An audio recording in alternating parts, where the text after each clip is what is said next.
오늘 하나님께서 우리에게 주시는 말씀은 구약성경 여호수아 24장 29절에서 사사기 1장 10절까지의 말씀입니다. 이 일 후에 여호와의 종 눈의 아들 여호수아가 110세에 죽음에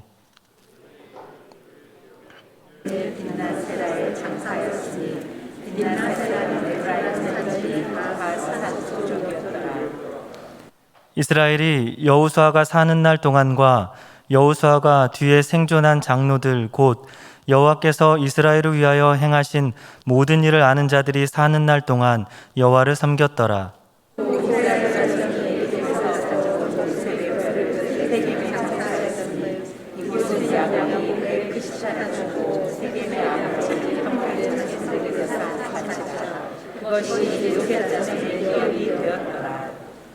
아론의 아들 엘르아살도 죽음에 그들이 그를 그의 아들 비느하스가 에브라임 산지에서 받은 산에 장사하였더라.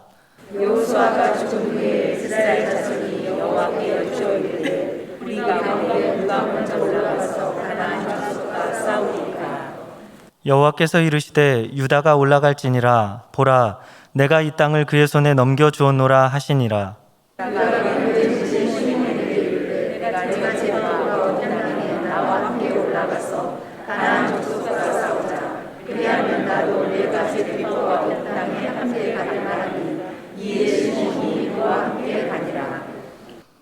유다가 올라가매 여호와께서 가나안 족속과 브리스 족속을 그들의 손에 넘겨주시니 그들이 베색에서 10,000명을 죽이고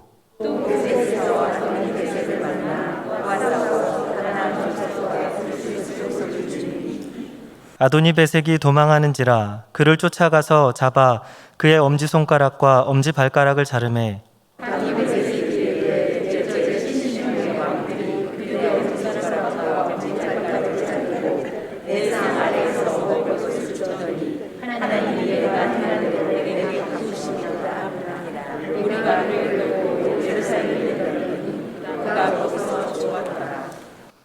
유다 자손이 예루살렘을 쳐서 점령하여 칼날로 치고 그 성을 불살랐으며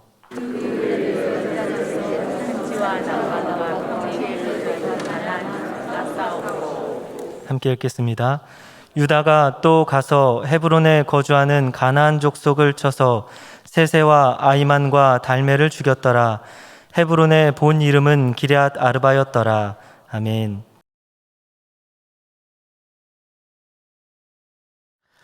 오늘은 이제 여호수아 강해가 끝나는 날입니다. 그리고 오늘은 좀 진도가 사사기 앞부분이 조금 들어가 있는데 다음 시간에 사사기를 계속 이어서 하는 것은 아닙니다. 오늘까지 여호수아를 끝내고요.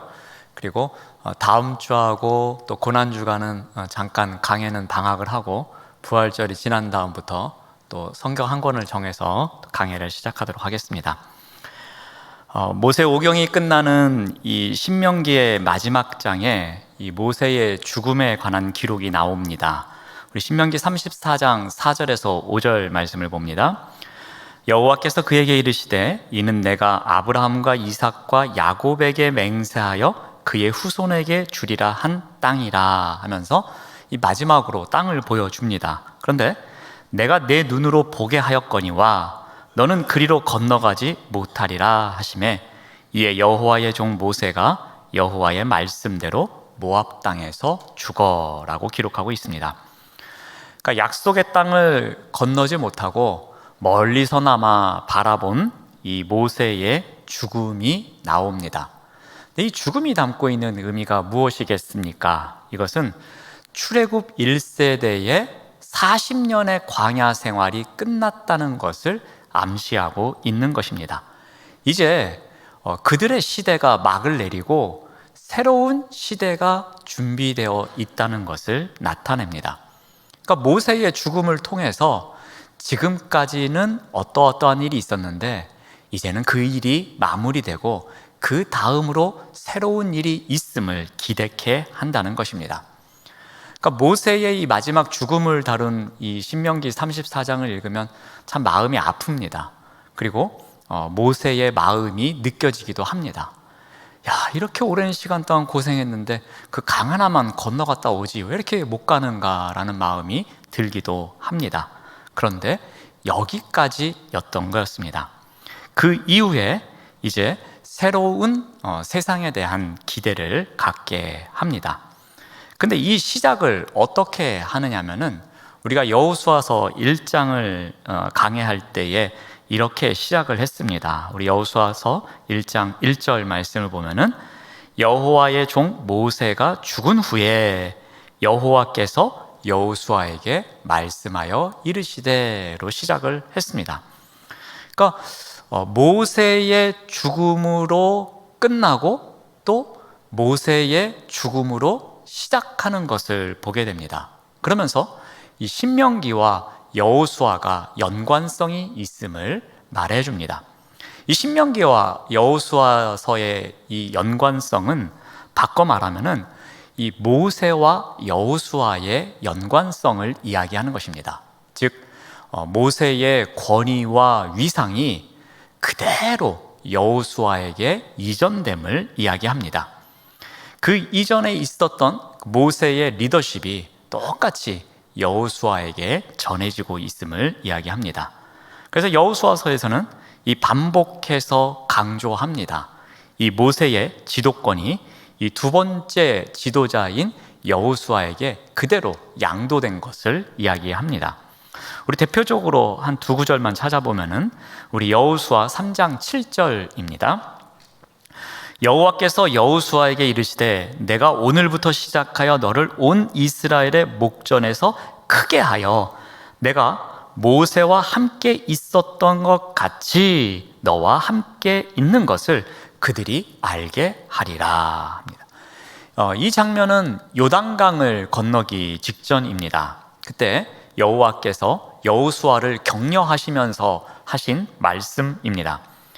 여호와께서는 앞서 모세의 시대에 모세와 함께 하셨던 것처럼, 그래서 많은 이적과 기적을 보여주셨던 것처럼, 그래서 홍해를 건넜던 것처럼 여호수아에게도 함께 하시면서 이 요단강을 건너게 해주신다는 것입니다. 모세가 하나님의 능력으로 물을 가렸던 것처럼 여호수아 또한 동일한 능력으로 물을 가를 것을 이야기하고 계시는 겁니다. 이것을 통해서 이 하나님께서 모세에게 함께 하셨던 것처럼 여호수아에게도 함께 하실 것을 나타내고 있습니다. 이러한 것을 통해서 어떠한 결과가 일어나냐면은 우리 여호수아서 4장 14절 말씀을 봅니다. 그날에 여호와께서 모든 이스라엘의 목전에서 여호수아를 크게 하심에 그가 생존한 날 동안에 백성이 그를 두려워하기를 모세를 두려워하던 것 같이 하였더라 라고 합니다. 그러니까 모세가 죽은 이후에 여호수아가 리더가 되었습니다. 그런데 그 리더십이 이양되는데 전혀 문제가 없었음을 보여줍니다. 모세와 함께 하셨듯이 여호수아에게도 함께 하시고 백성들이 모세를 두려워했던 것처럼 여호수아를 두려워하게 하는 일, 그 일이 똑같이 일어나는 것을 우리가 알 수 있습니다. 이제 여호수아는 이 모세와 같은 위상과 권위로 이 출애굽 2세대를 이끌어 갑니다. 그들이 꿈꾸던 약속의 땅으로 들어갑니다. 그런데 여호수아 또한 모세와 같이 그의 리더십이 영원할 수는 없었습니다. 여호수아서의 마지막 장에서는 무엇을 기록하고 있습니까? 이 출애굽 2세대의 리더로 세워졌던 여호수아 또한 세상을 떠나는 장면을 기록하고 있습니다. 오늘 본문인 여호수아 24장 29절에서 30절 말씀을 봅니다. 이 일 후에 여호와의 종 눈의 아들 여호수아가 110세의 죽음에 그들이 그를 그의 기업의 경내 딥낫 세라의 장사였으니 딥낫 세라는 에브라임 산지 가스산 북쪽이었더라 라고 기록합니다. 그러니까 여호와의 종 여호수아가 이제 23장과 24장에서 고별사를 했습니다. 그 고별사가 끝나고 며칠이 지난 것 같습니다. 세겜 언약의 재확립을 하고 난 이후에 110세가 된 이 여호수아가 눈을 감습니다. 충성스러운 하나님의 종이 세상을 떠나는 순간이었습니다. 이 기사와 함께 또 무엇을 기록하는가 하면은 애굽에서 가져온 요셉의 뼈를 세겜 땅에 묻었다는 이야기를 합니다. 우리 32절 말씀을 봅니다. 또 이스라엘 자손이 애굽에서 가져온 요셉의 뼈를 세겜에 장사하였으니 이곳은 야곱이 베크시타를 주고 세겜의 아버지 하몰의 자손들에게서 산 밭이라 라고 합니다. 자, 이렇게 요셉의 유언이 한 500여 년이 지난 이제 이때에 실현되었음을 이야기하고 있습니다. 그리고 마지막으로 이 제2세대의 출애굽 2세대의 대제사장이었던 엘르아살도 죽음을 맞이합니다. 그래서 33절은 이렇게 기록합니다. 아론의 아들 엘르아살도 죽음에 그들이 그를 그의 아들 비느하스가 에브라임 산지에서 받은 산에 장사하였더라 라고 합니다. 그래서 자연스럽게 엘르아살의 아들인 비느하스가 세 번째 대제사장이 되는 것을 성경은 기록하고 있습니다. 자, 이렇게 하면서 여호수아서가 마무리가 됩니다. 마치 신명기가 모세가 죽는 이야기로 마무리하듯이 이 여호수아서는 여호수아가 죽는 것을 마무리하면서 끝내고 있습니다. 이제 성경은 여호수아가 죽은 후에 어떻게 역사가 진행되고 있는지를 기록하고 있습니다. 그래서 바로 그 다음 이야기를 이어가고 있는 사사기 1장 1절에는 이렇게 시작합니다. 여호수아가 죽은 후에 라고 시작하고 있습니다. 사사기는 여호수아가 죽은 후에 새로운 역사가 쓰여져야 되는데 그 길을 가고 있는 이스라엘 백성들의 모습을 그리고 있는 것입니다. 모세에 이어서 지도자가 된 여호수아는 모세처럼 하나님께 순종했고 이스라엘 사람들을 하나님의 말씀에 따라서 이끌어 갔습니다. 자, 그런데 여호수아가 죽은 후에 이스라엘에게 다가온 가장 큰 현실적인 문제가 무엇이었냐면은 여호수아만한 리더가 세워지지 않았다는 것입니다. 성경은 이 상황에 대해서 이렇게 기록하고 있습니다. 우리 여호수아로 다시 돌아와서 24장 31절 말씀을 봅니다. 이스라엘이 여호수아가 사는 날 동안과 여호수아 뒤에 생존한 장로들 곧 여호와께서 이스라엘을 위하여 행하신 모든 일을 아는 자들이 사는 날 동안은 여호와를 섬겼다는 것입니다. 자, 이 말씀을 우리가 이렇게 표면적으로 읽으면 전혀 문제가 없는 것처럼 보여집니다.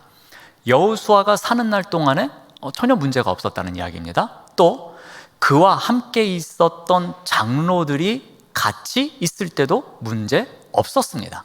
그리고 또 무슨 이야기를 합니까? 여호수아가 죽었습니다. 그런데 그 이후에 여호수아와 함께 있었던 장로들이 생존하는 동안 그동안까지도 문제가 전혀 없었다는 이야기입니다. 그렇다면 이 한 절의 이면에는 어떠한 내용이 숨겨져 있는 것입니까? 이들이 다 죽은 다음에는 문제가 생겼다는 것을 암시하고 있는 것입니다. 이 말은 그 이후에 리더들은 이전과 다른 문제를 안고 살아갔다는 것입니다.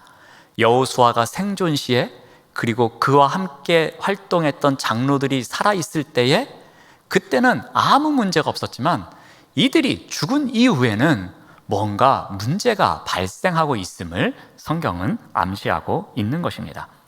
그 가장 큰 문제가 무엇이었습니까? 바로 지도자의 부재였습니다. 여호수아서에서는 이 모세가 죽은 후에 여호와께서 그의 뒤를 잇는 지도자 여호수아를 세우면서 시작됩니다. 그런데 이 사사기는 여호수아가 죽은 후에 라고 시작하고 있지만 그 이후에 여호수아와 같은 지도자가 세워졌다는 이야기가 나오지를 않습니다.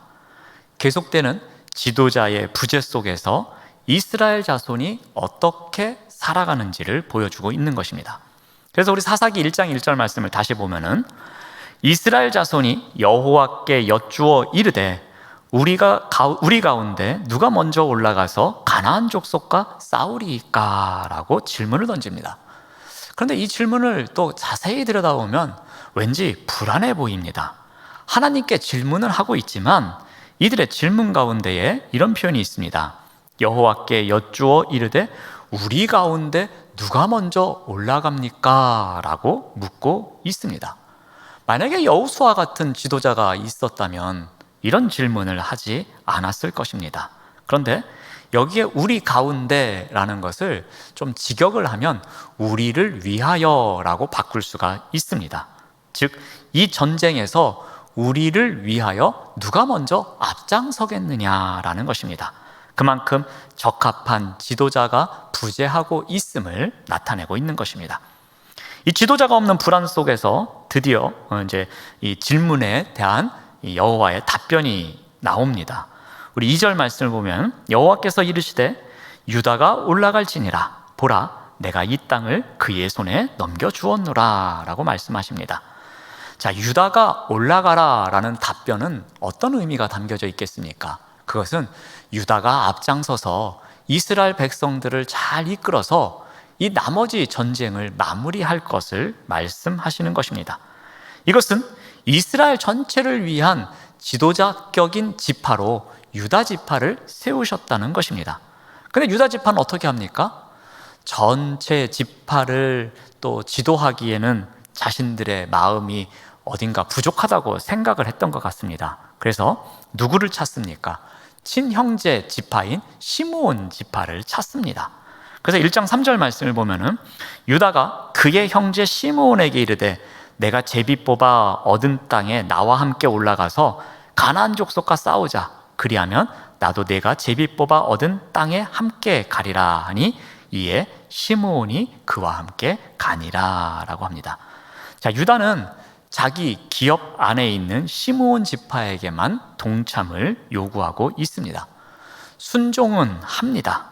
그리고 그 지도자의 부재 속에서도 하나님 어떻게 하면 좋겠습니까? 라고 묻기도 합니다. 그렇지만 이들의 모습 가운데는 전적인 순종은 보이지 않는 것 같습니다. 그런 가운데서도 하나님께 묻고자 하는 믿음은 있는 것처럼 보여집니다. 자, 그런데 이것이 다가 아니었습니다. 점점 하나씩 더 큰 문제가 발생하기 시작합니다. 이 유다 지파가 가나안의 나머지 이 민족들과 전쟁을 하는 가운데에 좋지 않은 모습을 보여주기 시작합니다. 1장 5절을 보면은 이 베색에서 아도니 베색을 만나게 됩니다. 그런데 6절을 보니까 아도니 베색이 도망을 칩니다. 그런데 그를 쫓아가서 엄지손가락과 발가락을 자르는 행위를 합니다. 근데 이러한 행동이 어디서 왔는지 아도니 베색이 이렇게 이야기를 합니다. 7절 말씀을 봅니다. 아도니 베색이 이르되 옛적에 70명의 왕들이 그들의 엄지손가락과 엄지발가락이 잘리고 내 상 아래에서 먹을 것을 주었다라고 기록하고 있습니다. 그러니까 이런 일을 한 사람은 누구입니까? 바로 아도니 베색입니다. 아도니 베색이 했던 것을 똑같이 유다 지파들이 아도니 베색에게 갚아주고 있는 것입니다. 유다 지파는 분명히 하나님이 허락한 승리를 가나안에서 하고 있는데 그 방식이 가나안의 잔인한 풍습을 그대로 따르고 있었던 것입니다. 이 사사기는 이 첫 승리의 사건부터 이 이스라엘 백성들이 가나안의 풍습을 따르고 있는 것을 보여주고 있습니다. 자, 또 이러한 일도 있었습니다. 유다 자손이 이제 베색에 이어서 예루살렘을 정복합니다. 8절 말씀을 보니까 유다 자손이 예루살렘을 쳐서 점령합니다. 또 10절 말씀을 보니까 유다가 또 가서 헤브론에 있는 가나안 족속을 쳐서 공격합니다. 이 당시에 예루살렘이나 헤브론 계속해서 공격을 해갑니다. 헤브론은 갈렙이 기업으로 받았던 땅이었습니다. 그런데 아직 정복하지 못한 곳이 있었던 것 같습니다. 그 성읍이 크고 견고했기에 이 거대한 또 아낙인들이 살고 있었기에 정복이 쉽지 않았던 것 같습니다. 그런데 여호수아 때에 빼앗지 못했던 곳을 이제 이 산지 주민들을 쫓아내고 그곳에서 전쟁으로 승리를 합니다. 근데 그 이유에 대해서 이 사사기 1장 19절에서 이렇게 기록합니다. 여호와께서 유다와 함께 계셨기 때문이라고 합니다. 그래서 그가 산지 주민을 쫓아내었으나 골짜기의 주민들은 철병거가 있어서 쫓아내지 못했다고 합니다. 우리 여호수아서에서도 계속되는 문제였지만 정복을 온전히 해야 되는데 그렇지 못한 것을 여기에 와서도 또 보여주고 있습니다. 핑계거리가 무엇이었냐면 그들이 철병거를 갖고 있기에 땅을 빼앗지 못했다고 합니다. 그런데 전제 조건이 무시되고 있는 것입니다. 전제 조건이 무엇이었죠? 여호와께서 유다와 함께 계셨기에. 여호와께서 유다와 함께 계셨으므로 철병거가 있어도 분명히 물리칠 수 있는 전쟁이었을 것입니다. 그런데 그것을 핑계 삼아 이들은 적정선에서 순종하고 또 꼬리를 내리고 있는 상황처럼 보여집니다. 또 사사기 1장 21절 말씀 보면 베냐민 자손에 대한 이야기가 나오는데 여부스 족속을 온전히 쫓아내지 못해서 예루살렘에 거주하는 모습을 보여주고 있습니다. 계속해서 승리는 있지만 그 승리 가운데에 또 다른 타협이 있음을 보여주고 있습니다. 또한 요셉 가문 이야기도 나옵니다. 우리 22절 말씀을 봅니다. 요셉 가문도 베델을 치러 올라가니 여호와께서 그와 함께 하시니라. 사사기에서 나오는 전쟁의 이야기에는 계속해서 이 전제 조건이 나오고 있습니다. 누구 가문과 여호와께서 함께 하시고 누구 가문과 여호와께서 함께 하신다고 합니다. 그러므로 이들이 전적으로 순종을 하면 그 명령에 따라서 모든 것을 이길 수 있는 상황인데 그렇지 못함을 나타내고 있는 것입니다. 하나님께서 함께 하시는 전쟁이었기에 가장 손쉬운 전쟁입니다. 그런데 그 손쉬운 전쟁을 승리로 이끌지 못하고 있는 것이었습니다. 심지어 이런 일도 있었습니다. 한 사건을 소개하자면 사사기 1장 24절 말씀을 봅니다. 정탐꾼들이 그 성읍에서 한 사람이 나오는 것을 보고 그에게 이르되 청하노니 이 성읍의 입구를 우리에게 보이라. 그리하면 우리가 네게 선대하리라 라고 합니다. 자, 요셉 가문이 이 베델을 공격하러 갔을 때였습니다. 정탐꾼을 보냅니다. 물론 여호수아가 썼던 전략이기도 합니다. 근데 정탐꾼들이 여호수아 2장에서 활동했던 것과는 전혀 또 다른 모습을 보여줍니다. 이 여호수아 2장에서는 이 정탐꾼들이 먼저 언약을 맺자고 하지 않습니다. 라합이 먼저 정탐꾼들과 언약을 맺자고 이야기를 합니다. 자, 그런데 여기에서는 정탐꾼들이 성읍에 있는 사람에게 우리가 선대해 줄 테니 우리가 이 성에 들어오는 것을 도와달라고 이야기를 합니다. 이런 면에 있어서는 누가 언약을 제안했는지에 따라서 이 차이가 있는 것을 보게 됩니다. 자, 또한 이 요셉 가문이 살려준 사람들은 이 라합의 가족과는 달리 이 헷 사람들의 땅으로 가서 새롭게 정착을 합니다. 그래서 26절 말씀을 보면은 그 사람이 헷 사람들의 땅에 가서 성읍을 건축하고 그것의 이름을 루스라 하였더니 오늘까지 그곳의 이름이 되니라. 언젠가 이 루스 땅이 문제가 될 것임을 암시하고 있는 내용이기도 합니다. 자, 여호수아가 죽은 이후에 일어난 일에 대해서 대략적으로 우리가 한번 살펴보았습니다. 여호수아가 죽은 이후에 백성들은 지도자가 없었기에 직접 하나님께 나아가서 어떻게 해야 되는지 묻습니다. 그리고 하나님의 말씀에 순종하려고도 합니다. 그리고 정복하지 못한 땅을 정복하기 위해서 새로운 도전도 합니다. 하지만 거기까지였습니다. 이들의 순종은 역부족이었습니다. 유다 지파도 베냐민 지파도 요셉 지파도 그들이 하나님께서 함께 하시기에 완전한 승리를 얻을 수 있었음에도 불구하고 불완전한 승리로 끝내고 있는 것이었습니다. 이것은 어찌 보면 그들이 하나님께 대한 불완전한 순종이 있었기 때문입니다. 마치 하나님을 철병거보다 못한 존재로 전락시키고 있었던 것입니다. 예루살렘이 아무리 천혜의 요새일지라도 하나님께서 함께 하시면 분명히 승리할 수 있었음에도 불구하고 그들은 그렇게 하지 못했던 것이었습니다.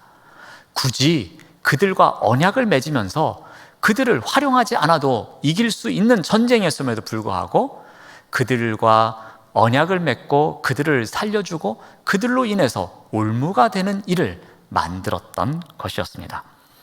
여호수아가 죽은 후에 새로운 길을 가야 했던 이스라엘 백성들의 모습은 순종하는 모습도 있지만 여호와를 찾는 모습도 있지만 그렇지 않은 모습도 비춰지고 있는 것을 발견하게 됩니다.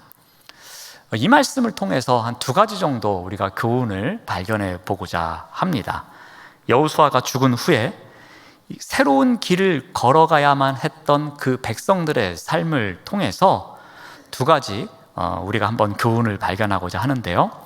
먼저 이 새로운 길을 가기 위해서 어떻게 해야 하는가라는 것입니다. 즉 이렇게 뭔가 변화가 있는 상황, 어려움이 찾아온 상황, 그 상황 가운데서 새로운 길을 걸어가야만 하는데 그 가운데에서 어떻게 해야 되는지를 이 이스라엘 백성들의 삶을 통해서 보고자 합니다.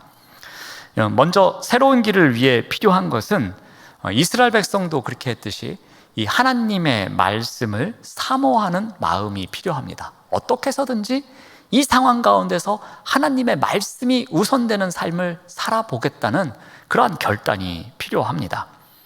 우리 사사기 1장 1절을 살펴보았지만 여호수아가 죽은 후에 그들은 혼란기를 맞이했습니다. 이스라엘 백성이 한 것은 바로 하나님의 인도하심을 간구한 것이었습니다. 그들이 혼란한 가운데서도 그들이 찾았던 것은 무엇이었습니까? 하나님, 우리를 위해서 누가 먼저 올라가면 좋겠습니까? 하면서 나름대로 하나님께 물으면서 나아갔던 것이었습니다. 하나님의 인도하심을 간구한 삶이었습니다. 여호수아가 죽은 후 무엇을 의지하고 나아가야 할지 모르는 때였습니다. 이스라엘 백성은 하나님의 인도하심을 바랄 수밖에 없는 그때에 어떻게 하면 우리가 여호수아가 있었을 때처럼 살아갈 수 있을지 그 하나님의 말씀에 더욱 귀를 기울이고자 하는 자세가 있었던 것입니다. 이것은 아마도 그들의 경험 속에서 나왔던 것 같습니다. 모세가 죽은 후에 겪었던 혼란과 두려움 이후에 그들이 어떻게 했는지, 가나안을 바라보면서 요단강 앞에서 어디로 가야 하는지, 어떻게 해야 할지 모를 때에 여호수아가 하나님 앞에 엎드리고 그 하나님께서 여호수아에게 이렇게 해라 저렇게 해라 가르쳐 주시는 그런 경험을 했던 이들이 여호수아가 죽은 이후에도 그와 같이 하나님을 찾았던 것이었습니다. 여호수아가 떠난 이후 혼란과 불안할 때에 자신들이 들어야 할 음성은 바로 하나님의 말씀이라는 것을 알았던 것이었습니다. 그때에 우리의 지혜, 우리의 지식, 우리의 재능으로 이 위기를 이겨내는 것이 아니라 무엇보다도 지금까지 우리를 이끌어 오셨던 그 하나님의 말씀에 우리가 귀를 기울여야 한다는 것을 이들도 알고 있었던 것입니다. 자신들 속에는 해답이 없는 것을 알았어요. 문제를 풀어갈 수 있는 지혜와 능력이 없다는 것도 이들은 알고 있었습니다. 오직 전지전능하신 하나님의 말씀만이 우리를 이끌어갈 수 있다는 것을 이들도 알고 있었습니다. 그래서 이들은 하나님의 말씀에 순종하려고 하나님의 말씀을 들으려는 자리로 먼저 나아갔던 것입니다. 여기서 우리가 한 가지 배워봅니다. 우리 또한 하나님의 말씀을 사모하는 것, 그 하나님의 말씀을 듣고자 하는 것, 더 나아가서 이 하나님의 말씀 가운데 즐거움을 우리가 알아야 한다는 것입니다. 우리 시편 1편에 보면 이렇게 시작을 합니다. 오직 여호와의 말씀을, 여호와의 율법을 즐거워하여라고 합니다. 여기 즐거워하다라는 단어는 아주 값비싼 보석이나 보물을 발견했을 때 외치는 그 말과 표정을 이야기합니다. 또는 내가 오랜 시간 동안 바라고 원하던 것이 이루어졌을 때 외치는 감탄사이기도 합니다. 그래서 너무나 행복하고 너무나 기쁘고 너무나 좋아하는 것, 그것이 바로 즐거워하는 표정입니다. 근데 어느 때에 이렇게 즐거워한다고 합니까? 오직 여호와의 율법으로 인해서 이와 같은 즐거움을 갖는다고 합니다. 하나님의 말씀에서 이와 같은 즐거움을 발견할 줄 알아야 한다는 것입니다. 그래야지만 어떤 상황 속에서도 먼저 내가 말씀을 듣고 그 말씀 가운데서 내가 어떻게 해야 될지 그 말씀에 귀를 기울이는 삶을 살 수 있다는 것입니다. 이스라엘 백성들이 여호수아가 죽은 이후에 어떻게 해야 될지 모르는 순간에 말씀을 듣자, 하나님 앞으로 나아가자 했던 것처럼 우리가 순간순간 여호와의 율법을 즐거워하는 가운데에 그 말씀을 늘 찾아가는 삶, 그러한 삶이 우리에게 있어야 한다는 것입니다. 자, 두 번째 교훈은 새로운 길을 가기 위해서 필요한 것은 하나님의 약속을 믿고 또다시 도전하는 마음입니다. 새롭게 도전하는 마음입니다. 우리가 말씀을 들었다면 그 말씀에 따라서 도전하고자 하는 믿음이 있어야 한다는 것입니다. 여호수아가 죽은 후에 이스라엘 자손이 한 것은 절대로 낙담하고 좌절하고 야, 이거 어떡하나, 우리가 다시 요단강을 건너서 도망가야 하나, 절대로 그러지 않았습니다. 오히려 그들은 새로운 도전을 합니다.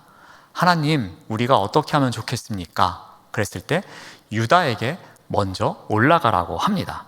그러자 유다 지파는 나름대로 새로운 도전을 시작하게 되었습니다.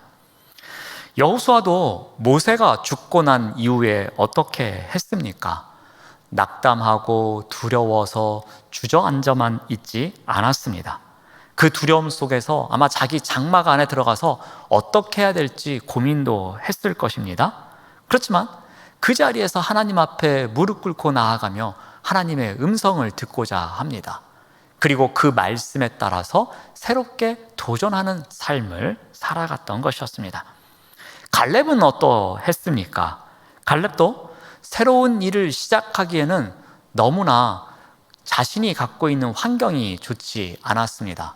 먼저 85세라는 나이였습니다. 노익장을 발휘하기에는 그래도 늙은 나이였습니다. 새로운 일을 시작하기에는 너무나도 나이가 많았고 힘이 없었습니다. 그리고 용기도 나지 않았을 것입니다. 또 정복해야 한다는 헤브론 땅이 결코 만만하지 않은 곳이었습니다. 가장 힘센 족속이 지키고 있는 땅이었습니다.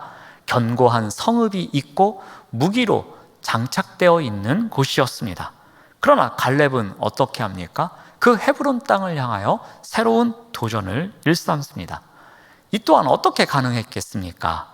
이 산지를 내게 주옵소서라고 고백했던 그 믿음, 그리고 모세 때부터 자신에게 주겠다고 약속했던 그 하나님의 말씀, 그것에 대한 믿음이 있었기 때문에 가능했던 일이었습니다.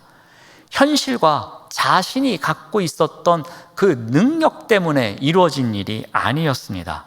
하나님의 말씀을 믿고 그 말씀에 따라서 새롭게 도전하는 믿음이 있었기에 그 땅을 정복할 수 있었던 것입니다. 우리는 이 어려움과 이 고난과 시련이 찾아오면 곧바로 뭐를 확인합니까? 우리의 환경을 확인하죠. 이 상황 속에서 어떻게 대처할 수 있을지, 그리고 그러한 환경 가운데서 흔들리고 있는 자신의 연약한 모습을 먼저 볼 때가 많이 있습니다. 그러니까 현실의 상황을 파악하게 됩니다. 그리고 자신의 연약함이라는 그 틀을 통해서 일어난 일을 해석하게 됩니다. 실패와 어려움에 익숙한 우리는 그 조그만 어려움 앞에서도 이 자신의 연약함과 환경의 어려움이라는 틀 속에 갇혀서 어찌할 바를 몰라 할 때가 많이 있습니다. 그러면서 쉽게 포기하기도 하고 좌절하기도 합니다. 그렇지만 이러한 때에 무엇을 해야 한다고 합니까? 아무리 어렵고 힘든 시간이지만 그때에 하나님의 약속을 믿고 새로운 도전을 해야 한다는 것입니다. 자기의 지식과 지혜와 능력, 또 환경의 어떤 낙관적인 상황에 따라서 도전하는 것이 아니라 하나님께서 주신 그 약속의 말씀에 따라서 다시 도전하는 삶을 우리가 살아내야 한다는 것입니다. 아마도 이러한 도전하는 마음이 있어야 우리가 또 새로운 하루를 열어갈 수 있고 새로운 한 달을 시작할 수 있으며 또 새로운 한 해를 시작할 수 있지 않을까 생각해 봅니다. 자, 여호수아가 죽은 후에 이스라엘 백성들이 어찌할 바를 모르는 현실에 직면하는 것처럼 우리 또한 막막한 순간이 많이 있을 줄로 압니다. 그리고 답답한 순간도 많이 찾아옵니다.